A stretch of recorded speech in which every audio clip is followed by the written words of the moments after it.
بسم الله الرحمن الرحيم. نحمده ونصلي ونسلم على رسوله الکریم اما بعد. عزیز طلبہ کرام، امید ہے کہ آپ تمام احباب خیر و عافیت سے ہوں گے. کتاب الوکالہ چل رہی ہے اور آج سبق نمبر 144 ہے اور کتاب الوکالہ کا دوسرا سبق ہے. وکالت کی شرائط و انواع سے متعلق آج ہم بات کریں گے. سبق نمبر 143 میں ہم نے وکالت کی بنیادی ہم باتیں اور اس کا مفہوم ذکر کیا اور اس سے متعلق کچھ دلائل ذکر کیے اور طریقہ کار ذکر کیا کہ وکالت کس طرح ہوتی ہے، کہاں کہاں اس کی ضرورت پیش آ سکتی ہے. تو آج بھی ہم موکل اور وکیل سے متعلق کچھ شرائط ہوگی اور وکالت کی مزید انواع اور اقسام کا ذکر ہوگا. تو ان سب کو ہم کتاب سے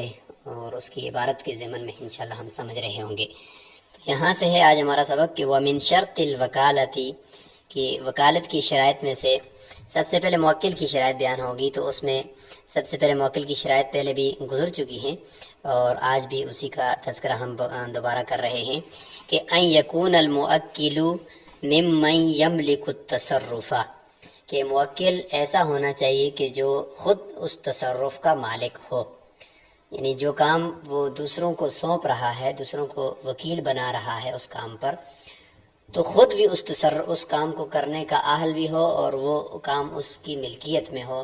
یا جس چیز کو خریدنے یا اس چیز کے جس چیز کو بیچنے کا یا جس چیز کے اوپر تصرف کرنے کا وہ وکیل بنا رہا ہے، تو وہ خود اس چیز کا مالک ہو، اس تصرف کا مالک ہو. چیز کا مالک ہو یا نہ ہو، کیونکہ بعض مرتبہ تو چیز خریدنی پڑ رہی ہے تو دوسرے سے چیز خریدے گا تو اس کا مالک بننا کا کیا مطلب ہوگا؟ مطلب یہ کہ اس کے اندر وہ اہلیت ہو وہ کام کرنے کی، چاہے خرید و فروخت ہے یا کسی چیز آگے جا کر شرکت کرنی ہے. اور اسی طریقے سے آگے چل کر کتاب المضاربت کے اندر جس طرح ہم نے پڑھا کہ مضارب آگے جا کر وہ نفع کما رہا ہوتا ہے، تصرف کر رہا ہوتا ہے مضارب کے مال کے اندر. تو اس طریقے سے یعنی وہ خود بھی اس چیز کا اہل ہو جو اگلے کو وکیل بنا رہا ہے. مثال کے طور پر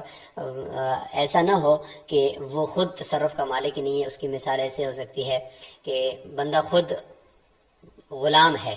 اور اس غلام کے اوپر پابندی لگی ہوئی ہے کہ کسی قسم کا کوئی تصرف نہیں کر سکے گا. تو ظاہر ہے کہ ایسا غلام کسی کو آگے وکیل بھی نہیں بنا سکتا کہ تم جاؤ اور فلاں کام میرا کر لو، یا یہ چیز فلاں فروخت کر دو، یا یہ فلاں چیز بیچ دو، کیونکہ وہ خود اس تصرف کا اہل نہیں ہے. تو یہ بنیادی شرط ہے. وَيَلْزَمُهُ الْأَحْكَامُ، اور اس کے اوپر احکام بھی لازم ہوتے ہیں. یعنی موکل کے اوپر خود بھی احکام کا مطلب کیا ہے؟ چیز کو خریدنا اور اس خریدنے کی وجہ سے اس کا مالک بن جانا اور ثمن کی ادائیگی، یہ جتنے بھی احکام ہوتے ہیں چیزوں کے یعنی تصرفات کے، وہ سارے اس کے اوپر لاگو ہوتے ہوں. یعنی وہ بالکل نابالغ نہ ہو موکل، اور یا یہ کہ عبد محجور نہ ہو یا مجنون نہ ہو، جو بھی اس طرح کی چیزیں ہو سکتی ہیں، تو اس طرح کا وہ نہیں ہونا چاہیے. اچھا، وکیل کے اندر کیا شرائط ہیں؟ والوکیل ممن یعقل البیع ویقصدہ، وکیل بھی ایسا ہونا چاہیے کہ جو بیع کو سمجھتا بھی ہو اور اس کا قصد بھی کرتا ہو. مثلا یہ کہ وہ بچہ نہ ہو، یعنی ایسا نابالغ بچہ بالکل یعنی سبیل عاقل جس کو ہم کہہ سکتے ہیں، کہ اس کو اتنا پتہ بھی نہیں ہے کہ پیسے دیے جاتے ہیں اور چیز لی جاتی ہے، بلکہ وہ پیسے بھی اپنے جیب میں رکھ رہا ہے اور چیز بھی اپنے جیب میں رکھا ہے، سمجھ لے کہ یہ بے شرح کو نہیں سمجھ رہا. تو اس طرح کا نہ ہو، اور اس کا قصد بھی کرتا ہو کہ میں اس وقت یہ جو چیز فروخت کر رہا ہوں یا خرید رہا ہوں تو اس سے میں واقعی میں یہ پیسے دے رہا ہوں اور اس کے بدلے میں نے کوئی چیز خریدنی ہے، اس کا قصد بھی ہو، یعنی وہ مذاق نہ کر رہا ہو. سمجھ گئے؟ تو یہ وکیل کے اندر شرائط ہونا ضروری ہیں. لہٰذا اب اسی کے اوپر تفریح آگے کریں گے کہ وَإِذَا وَكَّلَ الْحُرُّ الْبَالِغُ أَوِ الْمَأْذُونُ مِثْلَهُمَا، پس جب ایک آزاد آدمی اور بالغ آدمی وہ وکیل بنا رہا ہے اپنی جگہ پر، یا عبد ہے لیکن وہ عبد معذون ہے، غلام ہے لیکن اس کو تصرفات کی اجازت ہے، وہ بناتا ہے مثلہما اپنی جیسے لوگوں کو، یعنی خود اپنے جیسے لوگوں کو وہ وکیل بنا رہا ہے. یعنی عبد معذون کو یا آزاد آدمی آزاد کو بنا رہا ہے، تو جہازہ درست ہے یہ، کیونکہ عبد معذور خود تصرفات کا مالک ہے تو وہ اگلے کو بھی بنا سکتا ہے. وَإِنْ وَكَّلَ صَبِيًّا مَحْجُورًا، اگر انہوں نے ایک بچے کو وکیل بنایا لیکن بچے کے اوپر پابندی لگی ہوئی ہے، لیکن وہ بچہ وہ نہیں ہے جو 5 سال سے کم کا ہو، جس کو اتنا پتہ نہیں ہے کہ کوئی چیز دی جاتی ہے اور اس کے بدلے میں کوئی چیز لی جاتی ہے، بلکہ یہ وہ بچہ ہے جو 9-10 سال کی عمر کا ہے، جس کو خرید و فروخت کا سارا پتہ ہے۔ اور 9-10 سال کا بچہ تو عام طور پہ آج کل دکانداری کر رہا ہوتا ہے، دکان چلا رہا ہوتا ہے، تو اس طرح کا بچہ ہے، لیکن مولانا اس کے ابو نے اس کے اوپر پابندی لگائی ہوئی ہے کہ میرے پوچھے بغیر آپ نے کوئی چیز آگے دینی نہیں ہے، ہو سکتا ہے کہ کوئی نقصان نہ آ جائے نا، تو اس لیے، ورنہ تو وہ خود تو تصرف کر سکتا ہے۔ لہذا اگر اس نے اس طرح کے بچے کو بنا دیا، یعقل البیع والشراء، جو بے شرا کو سمجھتا ہے، او عبدا مہجورا، یا عبد مہجور کو وکیل بنا دیا، ایسے غلام کو وکیل بنا دیا، یعنی خود بنانے والا تو تصرفات کا مالک ہے، عبد معزون ہے یا آزاد ہے، لیکن جس کو وکیل بنایا جا رہا ہے وہ وکیل عبد مہجور ہے، یعنی ایسا غلام ہے جس کے اوپر پابندی لگی ہوئی ہے، جازا پھر بھی درست ہے۔ اچھا، یہاں پہ یہ اشکال ہو سکتا ہے کہ بھئی غلام ایسا آپ نے وکیل بنا دیا ہے کہ جس کے اوپر پابندی لگی ہوئی ہے، تو اس کی وکالت تو درست نہیں ہونی چاہیے۔ تو ہم نے پہلے اوپر دیکھ لیا کہ ہم نے وکیل کے بارے میں یہ شرط نہیں پڑھی کہ وکیل خود تصرفات کا مالک ہو، ہم نے موکل کے بارے میں یہ پڑھی ہے کہ موکل خود تصرفات کا مالک ہونا چاہیے۔ آگے جس کو وہ وکیل بنا رہا ہے تو اس میں کم از کم یہ شرط ہونی چاہیے کہ یعقل البیع ویقصدہ، صرف وہ بے کو سمجھتا ہو۔ اب آگے کیا ہوگا وہ ہم آپ کو بتا دیں گے، لیکن وکیل کے اندر یہ شرط نہیں ہے کہ وہ خود بھی اس تصرف کا مالک ہو، لہٰذا عبد مہجور کو وکیل بنا سکتے ہیں۔ ہاں، پابندی جو اس کے اوپر لگی ہو وہ مولا کی وجہ سے لگی ہوئی ہے کہ مولا کے مال کے اندر کوئی تصرف نہیں کر سکتا۔ خود اپنی ذات کے اعتبار سے انسان جو اپنی ذات کی حیثیت سے، تو انسان جو ہوتا ہے وہ آزاد پیدا ہوا ہے، تو اپنی ذات کی حیثیت سے وہ اس چیز کا آل ہے، مولا کی وجہ سے اس پر پابندی ہے، لہٰذا وکیل بننا اس کا بہرحال درست ہو جائے گا۔ اچھا، اب یہ پھر اشکال ہوگا کہ جب عبد مہجور ہے تو اس کو وکیل بنانے کا فائدہ کیا ہے، کہ جو وہ آگے کا جا کر کوئی تصرف نہیں کر سکے گا،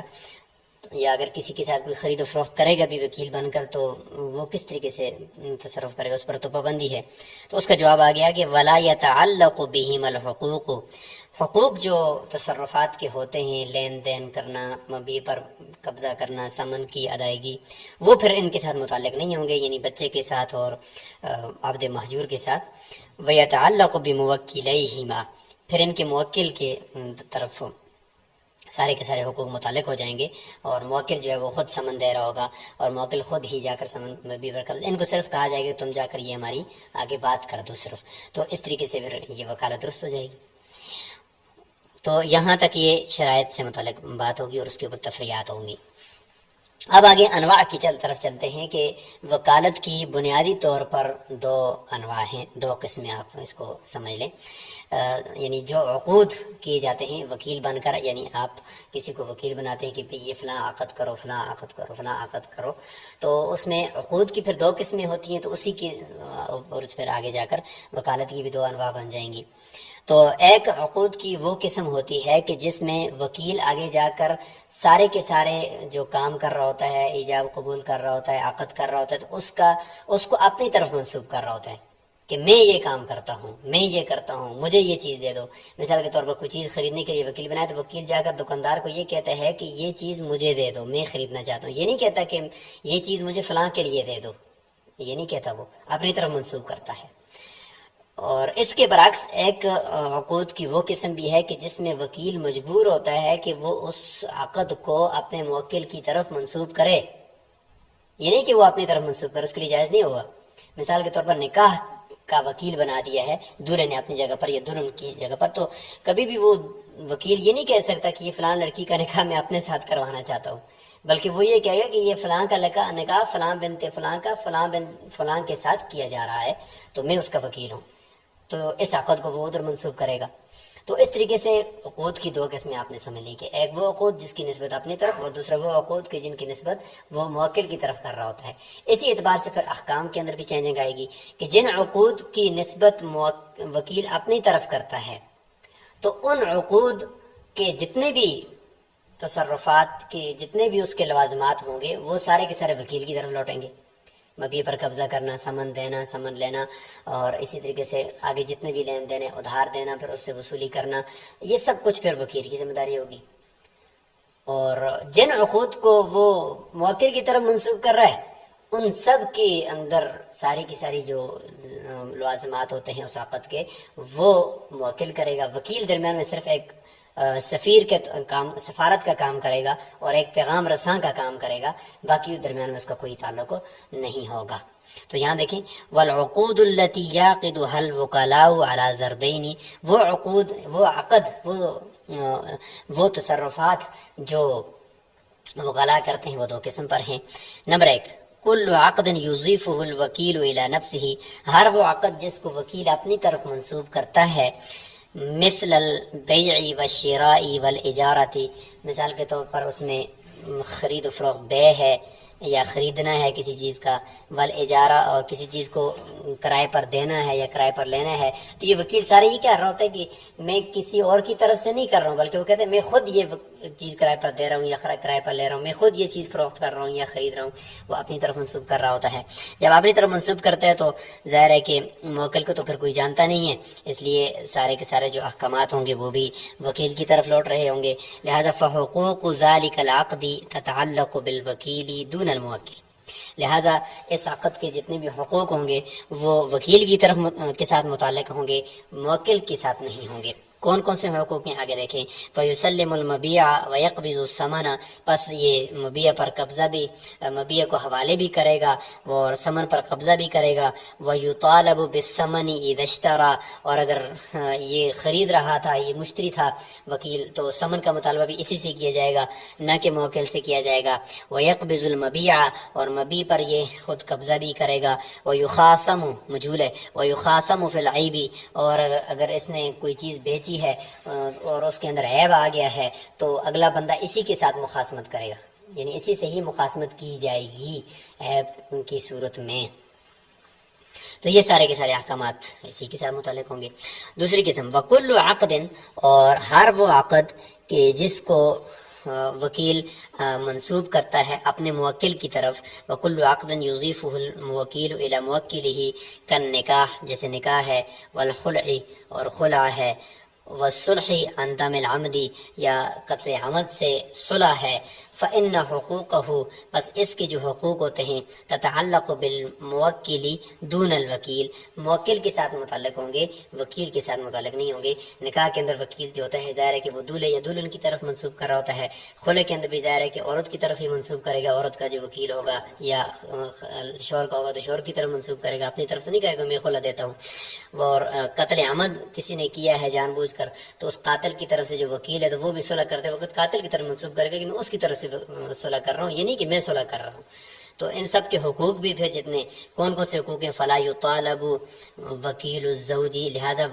شوہر کا جو وکیل ہے اس سے مطالبہ نہیں کیا جائے گا بالمہر، مہر کا. کیوں؟ اس لیے کہ یہ ماں سفیر ہے، حقوق موکل کی طرف متعلق ہیں، لہٰذا مہر بھی وہ دے گا.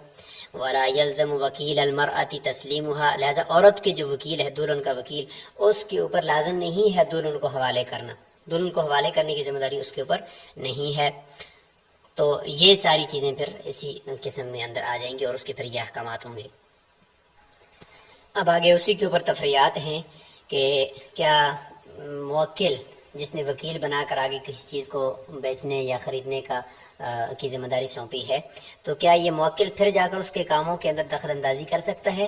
مثال کے طور پر وکیل بالبیع بنایا ہے، کسی چیز کو فروخت کرنے کے لیے وکیل بنایا ہے، تو اس نے کسی مشتری پر چیز بیچ دی ہے، تو یہ موکل آ کر پیچھے سے اس مشتری کو کہہ سکتا ہے کہ ثمن مجھے دو، یہ وکیل کو نہ دو. تو کہتے ہیں کہ نہیں، وہ وکیل کے کاموں کے اندر دخل اندازی نہیں کر سکتا، کیونکہ وکیل نے اپنی طرف چیزوں کو منسوب کیا ہے، اس عقد کو منسوب کیا، تو وکیل ہی ثمن وصول کرے گا، موکل جا کر اس سے مطالبہ نہیں کر سکتا. وَإِذَا طَالَبَ الْمُوَكِّلُ الْمُشْتَرِيَ بِالثَّمَنِ، موکل جا کر مشتری سے، یعنی وکیل کا جو مشتری آگے اس سے جا کر ثمن کا مطالبہ کرے،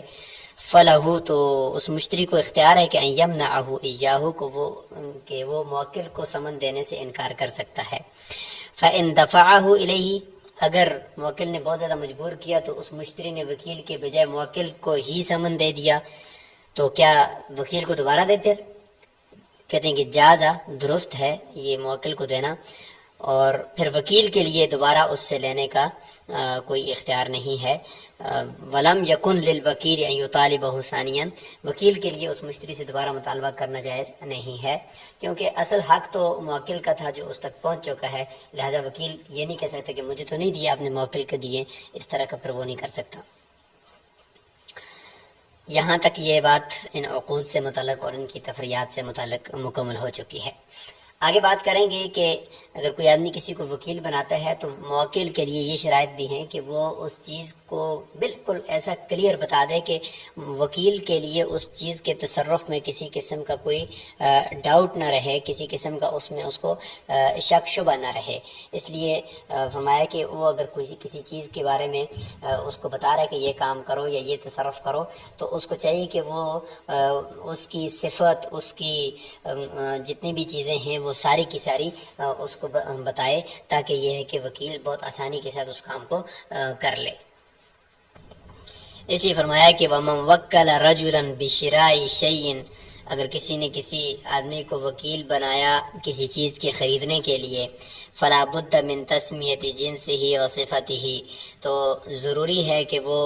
اس چیز کی جنس بتائے کہ خریدنی کیا چیز ہے، مثلا گندم خریدنی ہے، چاول خریدنے، جنس بتانا ضروری ہے، وصفته، اور ساتھ ساتھ اس کی صفت بھی بتانی ضروری ہے۔ صفت کا مطلب یہ ہے کہ مثال کے طور پر اگر گندم ہی خریدنے کے لیے بھیجا ہے تو گندم کی پھر کوالٹی ہوتی ہے نا، مطلب پنجاب کی جو فوڈ ہے اس کی جو گندم ہے وہ اور اچھی ہوتی ہے، یا خیبر پختونخوا کی گندم ہے، اور پھر اس گندم کے اندر بھی یعنی وہ سرخ گندم ہے، سفید گندم ہے، یعنی جس کا سفید آٹا بنتا ہے یا سرخ آٹا بنتا ہے، تو ہر ایک کوالٹی ہوتی ہیں، تو اس کوالٹی کو بھی اور اس صفت کو بھی ذکر کرے جس سے وکیل کو کوئی پریشانی نہ ہو خریدنے میں۔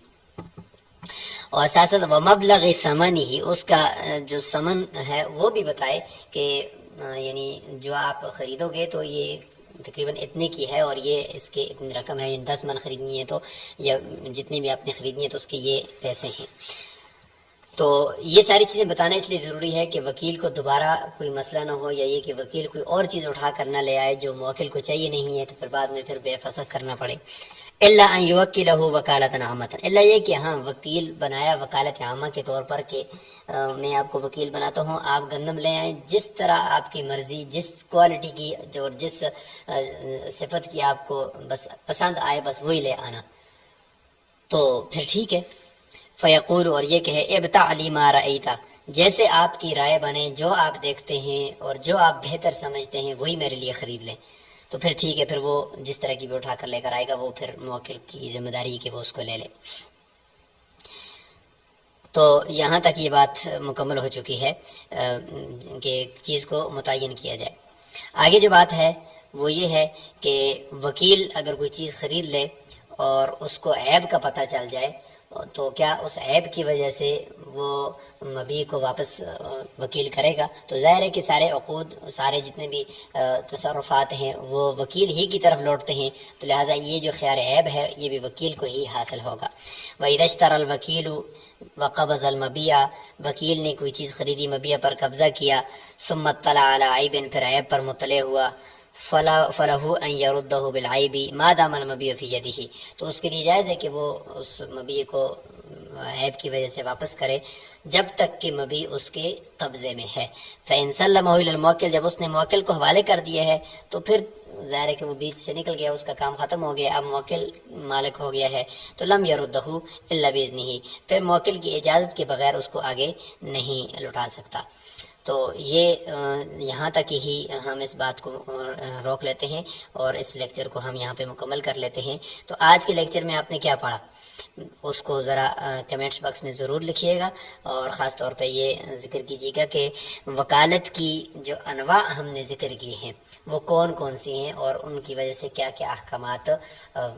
جو ہے وہ ان کے اوپر مرتب ہوتے ہیں، یہ ضرور اس کا مختصر تذکرہ کیجیے گا۔ السلام علیکم ورحمۃ اللہ وبرکاتہ۔